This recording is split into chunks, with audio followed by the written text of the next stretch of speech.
You wake up still tired? You having trouble getting to sleep or staying asleep? Is your sleep mediocre at best? Keep watching. I've got some tips for you to improve all that. So let me ask you, what do average Joes and soccer moms have in common with gold medalists, all pros, Super Bowl and NBA champions, national champions, first rounders from every single sport, and high school and collegiate All-Americans? None of them have any clue on how to consistently get a good night of sleep. In nearly 20 years, I've had over 50,000 combined sessions with these demographics, and that's the truth. Pretty wild, right? The most primal things: eating, breathing, running, sleeping. Now we need advice on how to perform all of them optimally. So right now, I want you to be honest with yourself and think about how much sleep you got last night, then the night before, and then the past 3 nights. Did you get a solid, undisrupted 8 hours of sleep every night? One of those nights? Did you get 6 hours? 5 hours? Maybe even 4 or less? Here's some stats for you from Matthew Walker's book, Why We Sleep. Chances of getting in a car accident with sleep loss: 6 to 7 hours of sleep a night, 1.3 times more likely. 5 to 6 hours of sleep, 1.9 times more likely. 4 to 5 hours of sleep, 4.3 times more likely. Anything less than 4 hours, 11.5 times more likely to get in a car accident because of sleep deprivation. Did you know that sleeping less than 6 hours a night increases your risk of heart disease by around 300%? And if you're over 45, it'll increase your risk of heart attack by 200%. If you're dieting, you're gonna feel less full and more hungry when you're underslept, and on average, eat 300 calories more, which was shown in that study. 10 to 15 pounds were gained in a year. Sweet cravings increased by 40%. Lack of sleep can lead to an increase in gastrointestinal problems by increasing cortisol levels, the stress hormone. And it'll even have bad bacteria growing in your gut. When on a diet, less sleep equals more lean body mass loss and less fat loss compared to healthy sleep. Limiting sleep to 5 hours a night for a week decreases testosterone by a staggering amount, and it ages you 10 to 15 years, and reduces sperm quality and quantity. For women, it increases the chance of irregular menstrual cycles, chances of subfertility, and you'll be significantly more likely to suffer a first trimester miscarriage. In one of my previous videos, I spoke about sleep's role in weight loss and improving your health, but I only gave 2 examples on ways to help. In this video, I'm going to dive a little bit deeper. Now, there's so much I can say about this topic. I've read and studied and practiced and implemented so many different things for my athletes and average Joes over the years.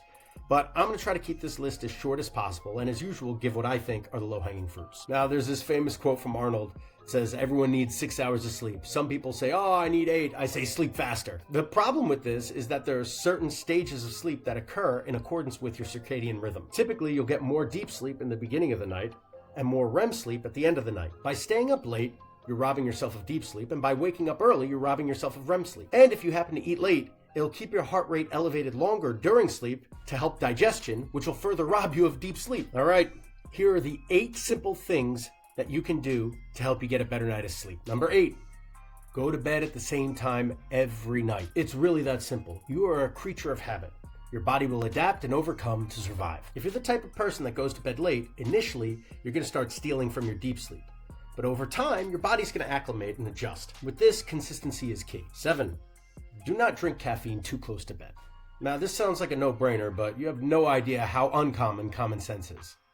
I cannot tell you how often after late dinners people are going to order coffee, cappuccino, or espresso. You know how many people have said to me, well, caffeine actually has the opposite effect on me. I can drink a cup and go right to sleep. First off, schmuck, no, it doesn't have the opposite effect on you. Caffeine is a chemical. You may just have a higher tolerance to that chemical. That chemical binds to adenosine receptors. Adenosine is a sleep-inducing neurotransmitter, a central nervous system depressant, a chemical that does a lot of things, and one of them is slowing your heart rate to suppress arousal, which facilitates sleep. If you're blocking that receptor that adenosine binds to, then it's not going to do its job. Simple as that. The half-life of caffeine is about 7 to 9 hours, which means if you have a cup of coffee, which is about 100 milligrams of caffeine, 7 to 9 hours later, there's going to be half that amount, 50 milligrams, coursing through your blood. And this will have an anti-arousal, suppressing, or stimulating effect. 6, don't eat for 4 to 6. A very big problem with this one. And I get it. Nighttime feedings are a tough habit to break. And this is typically because we use food as a coping mechanism to our stress reactions. When a lot of us get stressed, we eat, and it helps. So as a result, we get home from a long day of work, and we want to de-stress and take our mind off stuff.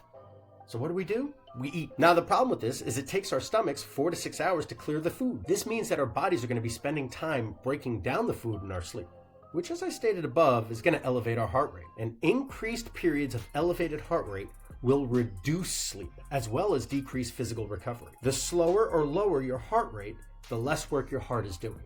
And yes, even your heart needs a break sometimes. 5, maybe make your last meal of the day lower in protein, or even vegan. Now, this sounds absurd, but for me, and some of my other clients, it works. Meat takes a lot of energy to digest. The thermogenic effect of protein is about 20 to 30%. Carbs is 6 to 8%, and fat is 2 to 3%. Most vegan meals, natural vegan meals, are easier to digest because they're typically lower in protein and higher in carbs and fat. Now, this is especially helpful if you're getting closer to that 4 to 6 hour window. And this actually makes the partitioning of macros a little easier to handle. You can simply eat majority of your meat earlier in the mornings and afternoons, and your carbs later in the afternoons and evening. 4, control your body temperature. Taking a warm shower before bed can draw the blood to the skin, which will help keep your body cool if the environment is cool.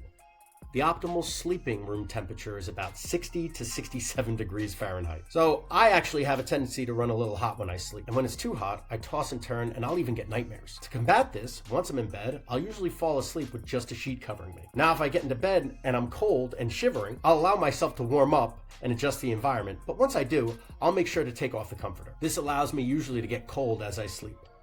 And I'll wake up briefly in the middle of the night because I'm cold, but then I'll put the comforter back on and then I'll pass right back out. 3, control and slow your heart rate. I like using slow tempo breathing to slow my heart rate. Hyperventilation is when you breathe fast, which in turn will speed up your heart rate. You can regulate this by slowing your exhalation. I use a 2-2-10-2 tempo while I try to fall asleep. That means I'll take a 2-second inhale, a 2-second pause, a 10-second exhale with a 2-second pause. Then I'll repeat 2 in, 2 pause, 10 out, 2 pause. 2, 2, 10, 2. And I'll usually do that 5 to 10 times. And 4 rounds of that is about 60 seconds. It's not a full meditation, obviously, but it's a start. And by doing this for a couple of minutes, it'll definitely slow your heart rate down, which in turn will help you relax. And this technique also has a positive impact on HRV. 2, melatonin. Now, this isn't the part where I tell you to take supplements, because I'm not gonna. This is actually about keeping your body in line with the circadian rhythm, which is definitely going to help with natural melatonin production. If you want to go deep into this, as soon as you wake up, go outside and look at the bright sky. This is going to let your body know that it's morning and it's time to start the cycle to prepare for sleep. When the sun sets, you can put on blue light filter glasses. I personally don't do that. When I get home from work, I just make sure to turn all the lights on dim. 1, monitor your sleep. In my opinion, this is what's most important.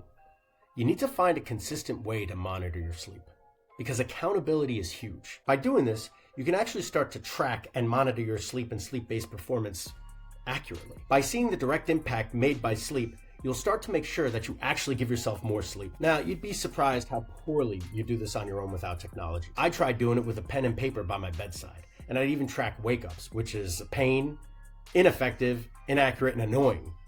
I mean, when I'd wake up in the middle of the night, I'd have to write it down, which actually wakes me up a little bit more, and it takes me longer to get back to sleep. It was stupid. Thankfully, there's a few products out there to help you monitor your sleep. The Apple Watch does it, Fitbits, Whoop Strap, and a lot of companies have this stuff now. I personally hate wearing anything on my wrist while I sleep. It's annoying, and it actually gives me a harder time getting to sleep. Personally, I use the Oura Ring. It's not a wrist device, it's a ring. It's easiest and most comfortable for me. Use what works best for you. I really hope you found this video useful. And if you want more stuff from us, let us know in the comments. Please like, subscribe, and share this video. We're going to be posting more stuff like this more frequently on YouTube and Instagram at The Freaking Adults.